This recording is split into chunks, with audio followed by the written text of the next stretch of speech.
We're going to be talking about shoulder rotation and extension. They are coupled motions. They often go together. If we need to extend, we also need to be able to internally rotate. So they get trained together frequently. That is also something that is very important for our golf swing. If we're going to talk about golf, if we're going to talk about even lifting in the gym, it's also our bench press position is a lot of extension and internal rotation.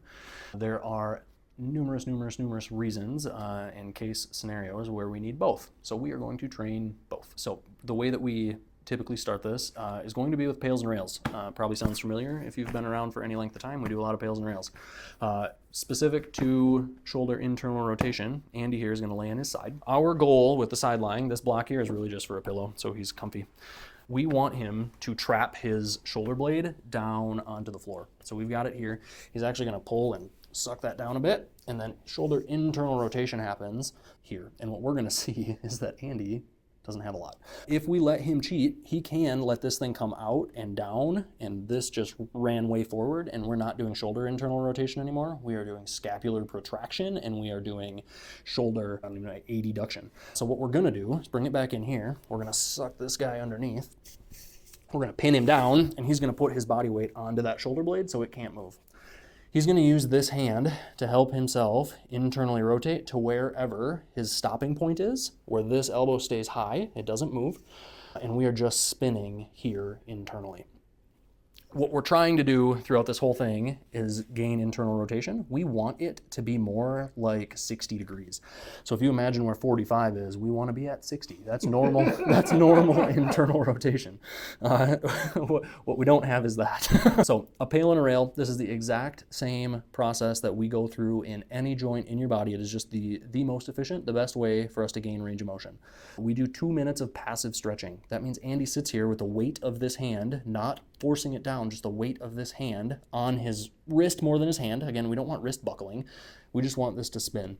And we just sit here for 2 minutes. I'm not going to make you guys watch that on video, so we're going to pretend we did 2 minutes. So what Andy's going to do after those 2 minutes have gone by is he's going to take this hand and he's going to start to push it into this hand. This one is going to be a wall. It's not going to let him move. What he wants to do is use his max voluntary force as hard as he can push without that thing moving into that hand for 4 to 8 seconds. It's as hard as he can possibly push. If he does more seconds than that, he's not pushing as hard as he can. We're giving up. And then we relax. And what he's going to do is leave this hand where it is. He's going to try to pull this one to the floor. And that should create some space. What we don't want to let happen is that to come out. We don't want to let this shoulder come up. We want it to happen only about this piece. And the same thing, he's going to pull for that floor as hard as he can for 4 to 8 seconds. And then this hand is just going to meet it. And we're going to relax and stretch in this position for a whole nother minute.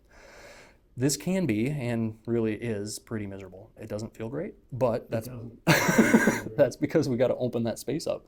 And so really, going through this, it does actually start to feel good. The first few times we do it, it's rough. But that's because that tissue's, it's tough. It has adapted to the positions that we put it in, and here we are.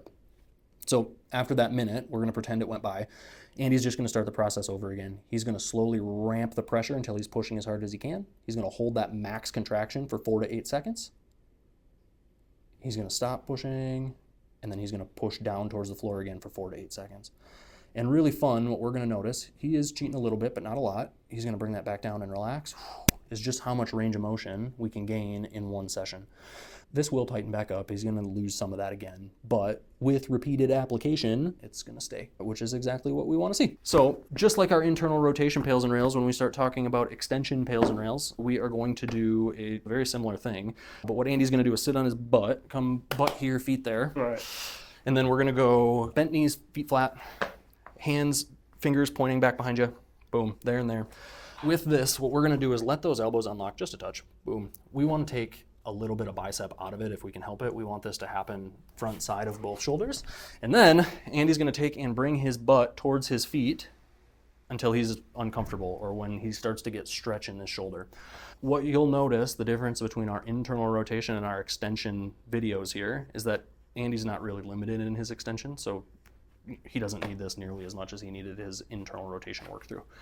From here, we are going to go through the same process. You might have to scoot those feet out just a hair. Once we're into extension, we are going to sit here again for 2 minutes. Again, this varies depending on what the person that is in front of me actually needs. Andy right now doesn't need a bunch more extension, so we would never do this in real life, and we would never actually practice this exact exercise for him, but you may need it. If you can get here where you've got 90 degrees of shoulder extension, I don't know why you're doing this anymore, right?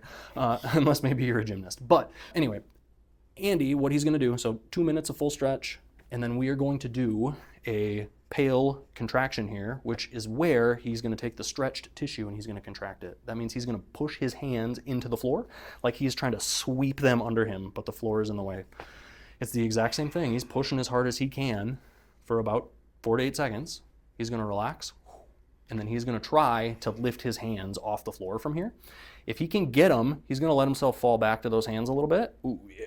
And gain a little more range, and then we relax into this position again. Again, it's kind of miserable, but this is what we do. Now we sit here for I'm gonna make Andy do the whole minute. I'm not, but we're gonna sit here for another minute, and then we repeat, just like we would with any other PAIL and rail. This is just an extension. Lastly, what we want to do is just tie it together. The way we tie it together, make sure that we are actually keeping those ranges of motion, make sure that we are able to use what we just gained. We do CARs, so controlled articular rotations. So we have gone through a full CARs video. What we are going to do here is a partial CAR. This really biases extension. There is some flexion and external rotation that happens too, but really we're using it to really bias the extension internal rotation portion. So what Andy's going to do is lay face down. He's going to put his hands on his head, in the I didn't do it position.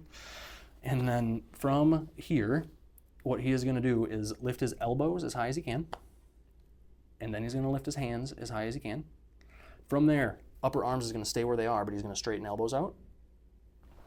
And then from here, we are going to rotate and come into extension. So here, all the way around. Through this entire motion, he's trying to stay as high as he can away from the floor. So we want to keep this extension just like we just trained. From here, he's going to bend his elbows, not let the hands touch the low back. Keep them up.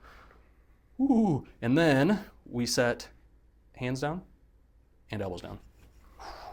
And then we start the process in reverse. So what he's going to do is elbows high, hands high, straighten out the elbows. Keep them off the ground as much as you can as you bring them around. Keeping them high, high, high, high, high, into a big old Y position. From there, he keeps his elbows and hands high as he bends to get the hands behind the head, but don't let them touch. Hands down, elbows down, boom. That's a swimmer or a partial CAR. The goal, especially in this case where we just worked extension and internal rotation, is really to try to focus and smooth out that back piece. Whew.